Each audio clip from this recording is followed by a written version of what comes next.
ভাই বোনদের নিয়ে চলে আসলাম কক্সবাজারে। কক্সবাজারে আমাদের প্রথম দিন, কোন হোটেলে উঠেছি, কেমন খরচ পড়েছে সবকিছু আজকের ভিডিওতে জানিয়ে দিব।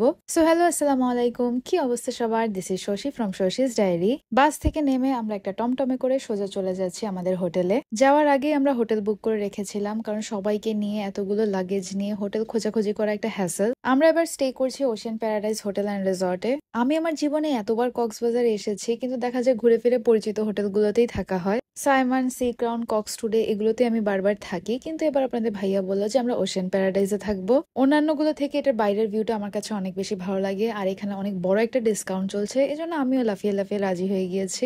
গতকালকের ভিডিওতে দেখেছিলেন আপনাদের ভাইয়া একটা ট্রানজিশনের জন্য ভিডিও রেডি করেছিল। উনি এতগুলো শট নিয়েছে, একটা ভিডিও কিন্তু এখনো এডিট করে পোস্ট করেনি, আর আমি শুধুমাত্র একটা টেক নিয়েছিলাম। সবাইকে বুঝতেও দেইনি যে আমি ট্রানজিশনটা কিভাবে করব, শুধুমাত্র ক্যামেরাটা অন করে সবাইকে ডাক দিলাম। এরপর আমি আমার মাথায় মনের মতো করে একটা ট্রানজিশন বানিয়ে ফেলেছি, সেটা আপনারা সবাই দেখেছেন, অনেক পছন্দ করেছেন, থ্যাংক ইউ। ভাই অনেক গরম, ঢাকায় যেরকম গরম কক্সবাজারেও অনেক বেশি গরম। তাড়াতাড়ি হোটেলের ভেতরে ঢুকলাম। আমরা 10টায় কক্সবাজারে পৌঁছে গিয়েছিলাম, কিন্তু আমাদের চেক ইন হচ্ছে 2টায়। ওনারা আমাদেরকে ওয়েট করতে বললো, ওয়েলকাম ড্রিঙ্ক দিল, বলেছে চেষ্টা করবে যত তাড়াতাড়ি রুম খালি হবে তত তাড়াতাড়ি আমাদেরকে ডাক দিবে। এই সুযোগে আমরা ভেবেছিলাম যে একটু সুইমিং পুলটা দেখে আসি, একটু হোটেলটা ঘুরে আসি, বাট ওই যে বললাম গরমের তাপে সুইমিং পুলের বাইরে থেকে আমরা চলে এসেছি। ও মাই গড, এখানে একটা ধুমের মিউজিক লাগালে যা হতো না, কি লাগছে সবাইকে, মাশাল্লাহ মাশাল্লাহ। ওই যে লাস্ট বাসা থেকে আমি ভাত খেয়ে বের হয়েছিলাম, আমি জার্নিতে আর কিছুই খাইনি। এখন আমরা সবাই মিলে নাস্তা করতে চলে যাচ্ছি। আমি এভাবে নতুন নতুন ভিডিও রেকর্ড করা শিখেছি, জানি না কতটুকু করতে পারবো, বাট এই অ্যাঙ্গেল আমার কাছে মনে হচ্ছে ভালোই লাগছে। এবার আমরা কিছু বোকামি করেছি, যেগুলো আমি আপনাদেরকে মেনশন করব, যাতে আপনারা সেই বোকামিগুলো রিপিট না করেন। খাবার দাবারের জন্য কক্সবাজারের শালিক আমার খুবই পছন্দের একটা রেস্টুরেন্ট ছিল। জি হ্যাঁ, ঠিকই শুনতে পারছেন, ছিল বলছি।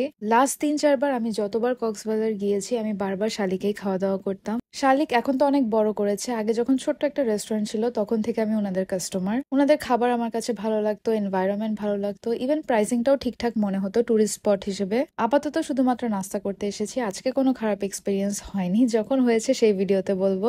2-3 দিন ধরে কোনো ঘুম নেই আমার চোখে, কিন্তু কক্সবাজারে এসে আমি কি এমন এনার্জি পেয়ে যাই আমি নিজেও জানি না। সবই সাগরের ইনফ্লুয়েন্স। আশেপাশে যদি এত সুন্দর সাগর থাকে, সবাই তো সতেজ থাকবে, তাই না? এখন থেকে আমাদের খাবার দাবারের স্ট্রাগল শুরু হয়েছে, আর সেই স্ট্রাগলটা কি, প্রত্যেকটা মানুষকে জিজ্ঞেস করা, তুমি কি খাবা, তুমি কি খাবা, তুমি কি খাবা। আর বাই এনি চান্স যদি চয়েস না মিলে এক একজনের এক এক ধরনের খাবার অর্ডার করা। আমি আবার বড়দের মতো অত স্ট্রিক্ট না যে বলে দিই যে এটা অর্ডার করবো, এটাই সবাই এখন খাবা। খাবারের ব্যাপারে আমি অনেক বেশি লিবারেল, যে যা খেতে চায় তাকে তাই খেতে দেওয়া উচিত। চিকেন স্যুপ অর্ডার করেছি, ডাল, নান, পরোটা, চা, ডিম ভাজি, যে যা খায় তাদের জন্য তা অর্ডার করে দেওয়া হয়েছে।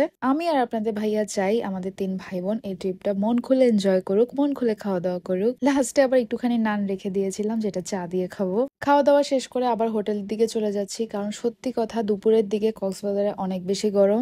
এই রোদের তাপে বিচে যাওয়া পসিবল না। এখানে গিয়ে আমি রিসেপশনে ফর্মালিটিস ফিল আপ করছিলাম, আর এখানে দেখেন ওনারা কি করছে, মানে সব কাজ শশী করো, আমরা শুধু মজা করি। এখানে এসে বেশ কিছুক্ষণ ওয়েট করলাম, থ্যাঙ্কফুলি 12:30টার মধ্যে আমাদের রুমটা রেডি হয়ে যায়। আমরা 5 জন গিয়েছিলাম, এজন্য 2টা রুম নিয়েছি। আমার যতটুকু মনে আছে 40% কি 50% ডিসকাউন্ট চলছিল ওই টাইমে ওশিয়ান প্যারাডাইজে। পার রুমের কস্টিং আমাদের পড়েছে 5,500 টাকা করে ডিসকাউন্টের পর। একটা রুমে আমরা এক্সট্রা বেড দিতে বলেছিলাম, সেটার জন্য আলাদা চার্জ রাখা হয়েছে 2,000 টাকা। চলেন তাহলে ছোটখাটো করে একটা রুম ট্যুর দিয়ে দিই। কোথাও গেলে রুম ট্যুরের ভিডিও না দিলে আমার মনই ভরে না। ছোটখাটো কিউট একটা রুম, প্রাইস অনুযায়ী আমার কাছে ঠিক মনে হয়েছে, কারণ ক্লিনিং এর ব্যাপারে আমি অনেক বেশি কনসিয়াস থাকি। ট্যুরের প্রথম দিন একটু ভালো হোটেলেই থাকতে ইচ্ছে করে, পরের দিন থেকে একটা কম রেঞ্জের হোটেলে থাকলেই বেটার আমার কাছে মনে হয়, কারণ প্রথম দিনই সবচেয়ে বেশি রুমে থাকা হয়, সেকেন্ড ডে থেকে দেখা যায় বেশিরভাগ টাইমে বাইরে থাকা হচ্ছে। রুম ট্যুরটা আমি কমপ্লিটই করতে পারলাম না, এরা চলে এসেছে। এদেরকে পাশের রুমে পাঠিয়েছিলাম যে আমি প্রপার একটা রুম ট্যুর ভিডিও কমপ্লিট করব, তারপরে তোমরা আসবা, কিন্তু সেটা আর হতে দিল না। 2 রুমই তারা দখল করে নিয়েছে। 2টা বেড, এখানে একটা টেলিফোন, এখানে আপনারা 999 কল দিতে পারবেন। তারপর এখানে একটা পেন্সিল যেটা একদম ফ্রি। বই পেয়েছি। এক ভাই দরকারি জিনিস ছাড়া বাকি সবকিছু আপনাদেরকে দেখালো, আরেক ভাই তো শুয়েই পড়েছে। হতাশাজনক ভাবে জানানো যাচ্ছে যে আমাদের রুমটা সি ভিউ না। তারপরও ভাগ্যিস কিছু ফুল গাছ আছে, এটা দিয়ে রুমের ভিউ চালিয়ে নিতে হবে। ছোটখাটোর ভিতরে আমার কাছে কিন্তু ভালোই লেগেছে রুমটা। তার থেকে বেশি ভালো লেগেছে আমার কাছে ওনাদের ডিসকাউন্ট অফারটা। এই অফারটা এখনো চলছে নাকি আমি বলতে পারছি না। সব রুমে টিভি দেওয়া আছে, আর থ্যাঙ্কফুলি এই টিভিটা চলে। টিভিতে কয়েকটা চ্যানেল আছে যেখানে খুব সুন্দর সুন্দর গান চলে। আমি লাইটের সুইচ দিচ্ছিলাম, লাইট জ্বলে না কেন। হঠাৎ করে মাথায় আসলো রুমের কি তো আমার হাতে, আমি এখনো রুমের কি ইনসার্ট করিনি, কিভাবে লাইট জ্বলবে। ওয়াশরুমটাও অনেক বেশি ক্লিন আছে, এগুলো দেখলেই শান্তি লাগে হোটেল রুমে। শাওয়ারের স্পেস আছে, এখানে আর দেখানোর কিছু নেই। আমরা যাই, বাইরে যাই। আর কি, আলমারি দেওয়া আছে, চেয়ার টেবিল দেওয়া আছে, একটা লকারও দেওয়া আছে। কিন্তু সবচেয়ে পছন্দ হবে কোন জিনিসটা বলেন? এই যে বড় বড় মিরর দেওয়া আছে, এগুলোই তো সবচেয়ে বেশি পছন্দ হবে। এই টপসটা নিয়ে অনেক বেশি কোয়েরিজ এসেছে। এটা আমি আগেও ভিডিওতে দেখিয়েছি আপনাদের ভাইয়া আমাকে এক্সক্লুসিভ বসুন্ধরা আউটলেট থেকে এটা কিনে দিয়েছে। ও আচ্ছা, মিনি ফ্রিজ দেওয়া আছে। আগে এটা কোনো কাজে দিত না, এই গরমে এটা আমাদের অনেক কাজে দিয়েছে। আমরা পানিগুলো সব ফ্রিজে রেখে দিতাম। ব্যাগস রাখার জন্য বড় একটা টুল দেওয়া আছে, এটার উপর লাগেজ রাখতে আমাদের অনেক ইজি হয়েছে। ছোটখাটো টি টেবিল, সোফা, ল্যাম্পস, এগুলো দিয়ে রুমটা ভালোভাবেই সাজানো আছে। এই ছেলেগুলো সুন্দর করে একটা রুম ট্যুরের ভিডিও করতে দিল না, এই জন্য চলে আসলাম প্রতিবেশীর বাসায়। প্রতিবেশী একা একা খুব বেশি এনজয় করছিল, এই জন্য একটু চিনি লবণ চাইতে চলে আসলাম আর কি। কিন্তু গিয়ে যা বুঝলাম, আমাদের রুমের সামনে তো ফুলের ভিউ আছে, প্রতিবেশীর রুমের সামনে সেটাও নেই। ঐশীকে এখানে বলছিলাম আমাদের রুমের সামনে তো তাও ফুল গাছ আছে।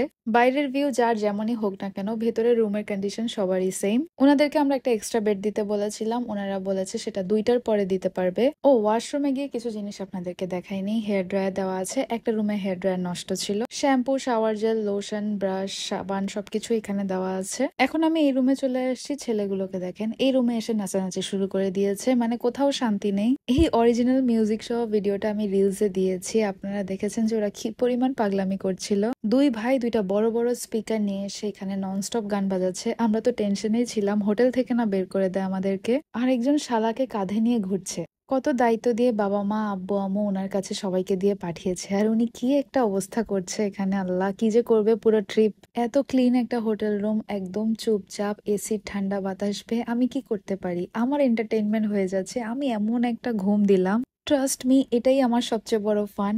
এরকম হোটেল রুমে ঘুমিয়ে যে শান্তি আছে, কোথাও সে শান্তি নেই। বাকিদের দায়িত্ব আপনাদের ভাইয়ের হাতে দিয়ে আমি কিছুক্ষণের জন্য রেস্ট করতে চলে আসলাম। নেক্সট ভিডিওতে কি কি করেছি সেগুলো দেখাবো। সো আজকের ভিডিওটা এই পর্যন্তই। Thank you so much for watching.